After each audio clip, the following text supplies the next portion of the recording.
जब जब इस धरती पर पाप असहनीय हो जाता है, तब तब देवी देवता के अवतार के रूप में कोई महाशक्ति इस धरती पर अवतार लेकर उस पाप का नाश करती है। शक्ति से सृजन होता है और शक्ति से ही विध्वंस। शक्ति के बल पर ही हम संसार में विद्यमान हैं। शक्ति ही ब्रह्मांड की ऊर्जा है। सनातन धर्म एवं संस्कृति के संवाहक, वेदों, पुराणों, शास्त्रों एवं उपनिषदों के ज्ञाता, गीता, गंगा एवं गायत्री के संरक्षक, मां महादुर्गा के परम साधक, परम ज्ञानी, महान चिंतक, दार्शनिक एवं वैज्ञानिक, सुप्रसिद्ध ज्योतिषाचार्य, हस्तरेखा, अंक शास्त्र एवं वास्तु विशेषज्ञ आचार्य स्वामी सुशील जी वर्षों वर्ष के गहन अध्ययनों एवं शोधों के उपरांत आपके लिए लेकर आए हैं। जय मां कामाख्या। आपका बहुत बहुत स्वागत है कामाख्या धाम में। वृषभ राशि जनवरी माह सन 2023 कैसा रहेगा, आइए जानते हैं। लेकिन उससे पहले एक नजर डालेंगे मुख्य त्योहारों पर और उन तिथियों को भी जानेंगे जिन तिथियों को हमको कार्य नहीं करना चाहिए। वे तिथियां कौन सी हैं जानेंगे, और उस माह उपाय को भी जानेंगे जिसके करने से इस माह को आप मंगलमय और चमत्कारिक रूप दे सकते हैं, अपने भाग्य में वृद्धि कर सकते हैं, रुके हुए कार्यों को बना सकते हैं, अपनी योजनाओं को पंख लगा सकते हैं। और वह भी उपाय किसका है? मां कामाख्या का। आप सर्वविदित हैं मां कामाख्या से। तो आइए सबसे पहले जानते हैं कि मुख्य त्योहार कौन कौन से हैं। 1 तारीख को पुत्रदा एकादशी है।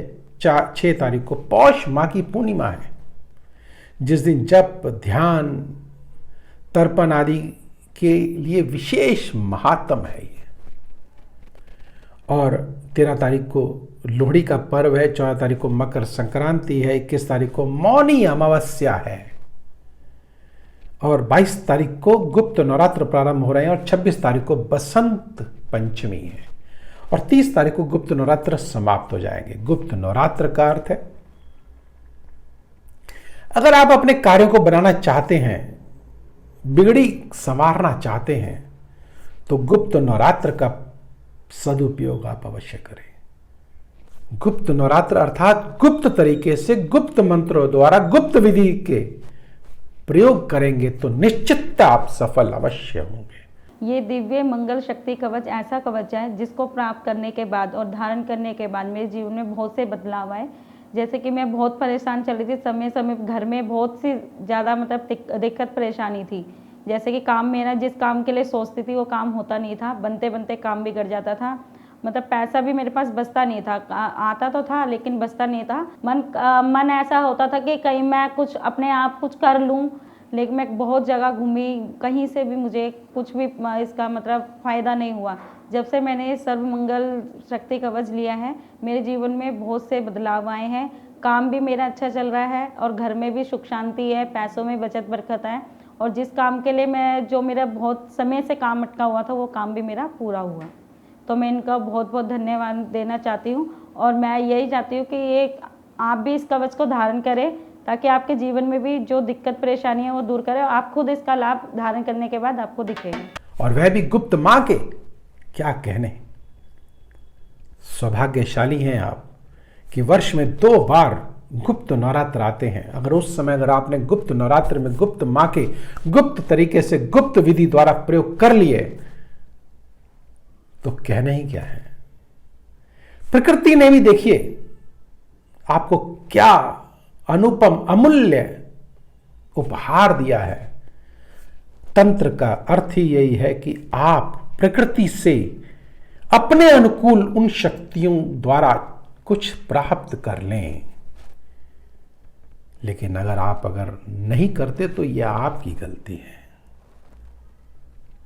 प्रकृति आपको दे रही है, सब कुछ दिया है प्रकृति ने। कोई भी कार्य अगर आप किसी सिस्टम के साथ करेंगे तो सफल अवश्य होंगे।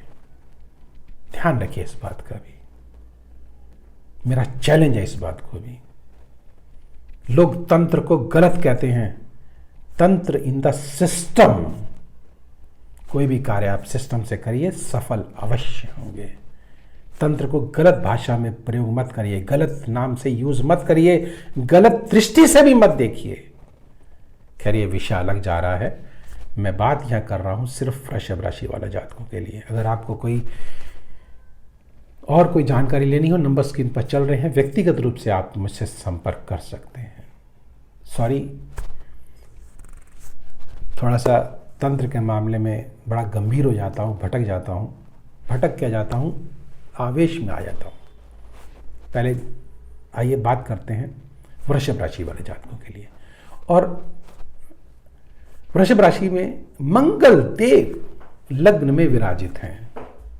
ऊर्जा के साथ भरे हुए, उत्तेजना के साथ भरे हुए, साहस के साथ भरे हुए, हिम्मत के साथ भरे हुए, यह आपका महीना जाएगा। और एक और शुभ आपको सूचना मैं देता हूं, शुक्र देव इसके स्वामी और इस वर्ष के मंत्री भी शुक्र देव, अर्थात स्त्रियों की तो क्या कहते हैं, बल्ले बल्ले है। आप कामयाब अवश्य होंगे, ऐशो आराम से भरपूर अवश्य होंगे, आनंद सुख ऐशो आराम भरपूर मिलेगा। अगर स्त्रियों की अगर बात करें तो ममतामयी होती हैं, ये करुणामयी होती हैं। इस बारे में चर्चा फिर करेंगे। मैं फिर कहूंगा, विषय को भटकते चले जा रहे हैं। आइए पहले तिथियों के अनुसार आपकी जो जन्म पत्रिका है वृषभ राशि वालों के लिए वो जान लेते हैं। 3 और 4 तारीख को आप उमंग से भरे रहेंगे, उत्साह के साथ भरे रहेंगे और मंगल कार्य आपके होंगे। 5 और 6 तारीख को थोड़ी आय में कमी रह सकती है और 8 और 9 तारीख को आप पराक्रम और पुरुषार्थ के साथ आप धन अर्जित करेंगे, भाग्य में वृद्धि होगी। 10 और 11 तारीख को थोड़ा पेट संबंधी आपको विकार हो सकते हैं, स्वास्थ्य संबंधी आपको सचेत रहने की आवश्यकता है। 13 तारीख को संतान संबंधी आपको सुख समाचार अवश्य मिलेगा। और बात करते हैं अगर 15 और 16 तारीख को, तो स्वास्थ्य की दृष्टि से सावधान अवश्य रहना चाहिए। मन में हलचल, मानसिक तनाव ये आपका बढ़ सकता है। शत्रु कोई ना कोई आके खड़ा हो सकता है, धोखा मिल सकता है। बात करते 17 और 18 तारीख को, आय से अधिक अर्थात उम्मीद से अधिक आपको आय के साधन अवश्य आपको होंगे। आगे बढ़ते हैं 19 और 20 तारीख, स्वास्थ्य की दृष्टि से सावधान रहें। 21 और 22 तारीख मानसिक एक तरह से कमजोरी के साथ, कमजोरी क्या कहेंगे, तनाव के साथ आपको धन धान्य से भरपूर रहेंगे, भाग्य में वृद्धि होगी। तीर्थ यात्राएं करेंगे और कोई अगर आपकी योजना है तो वह सफल अवश्य होगी, लेकिन थोड़ी रुकावट के साथ। 23 और 24 तारीख को मान सम्मान प्रतिष्ठा आपको मिलेगी और ऊंचाइयों को आप छुएंगे, सफलता आपको मिलेगी। कोई रुका हुआ कार्य तो आपका अवश्य बनेगा। कोई आपने मन में सोचा हुआ कार्य है तो वह पूर्ण होगा। बात करते हैं अगर 25 और 26 तारीख की, तो आशा से अधिक लाभ, लेकिन पुरुषार्थ के द्वारा, और अपने छोटे भाई बहनों के संबंधों के द्वारा आपको प्राप्ति होगी। और इससे आगे कर चलते हैं 27 और 28 तारीख को, तो निश्चित इस दिन आपको सावधान अवश्य रहना चाहिए। कोशिश करें कि आप कार्य को टाल दें। मैं ये तो नहीं कहूँगा कि घर से ही बाहर ना निकलें, लेकिन कार्य को टाल दें। और जो तिथियां मैंने आपको बताई हैं, उन तिथियों का अगर सदुपयोग करेंगे तो आपको लाभ इस माह अवश्य मिले। कहते हैं ना कि जिस समय लोहा गर्म हो उस समय अगर चोट अगर मारेंगे तो वो अपनी शेप ले लेगा, लाभ मिलेगा। तो वही स्थिति आपको बताई है कि जो तारीखें आपको बताई हैं उन तिथियों का आप लाभ अवश्य उठाएं। ज्योतिष शास्त्र का अर्थ यही है कि ज्योतिमय हम बन जाएं, ज्योति नुमा बन जाएं, प्रकाश से भर जाएं। तो वह तभी संभव है जब हम उसका सदुपयोग सही समय पर चोट मारेंगे तो। और वो तिथियां मैंने आपको बता दी हैं। और जो तिथियां अशुभ हैं, अब उन तिथियों को कैसे शुभता में परिवर्तित किया जाए, आइए उस महा उपाय को जानते हैं और करते हैं। गुलाब के और गोल रंग के फूल होते हैं गेंदे के।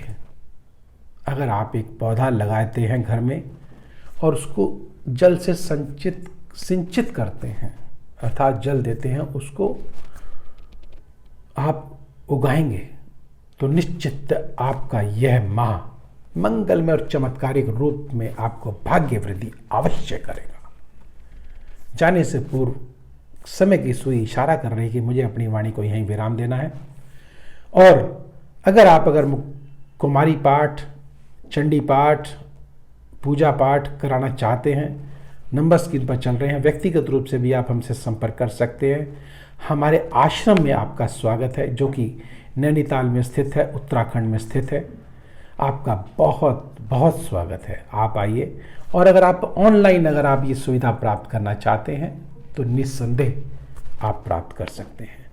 तो अब मुझे दीजिए आज्ञा, लेकिन जाने से पूर्व एक निवेदन, लाइक करें, सब्सक्राइब करें और बेल बटन को अवश्य दबाएं, जिससे अगला वीडियो आपके पास सबसे पहले पहुंचे और आप मां कामाख्या के अचूक उपायों को जान करके इस वर्ष को क्या अपने जीवन को संवार सके। तो अब मुझे दीजिए आज्ञा। जय मां कामाख्या।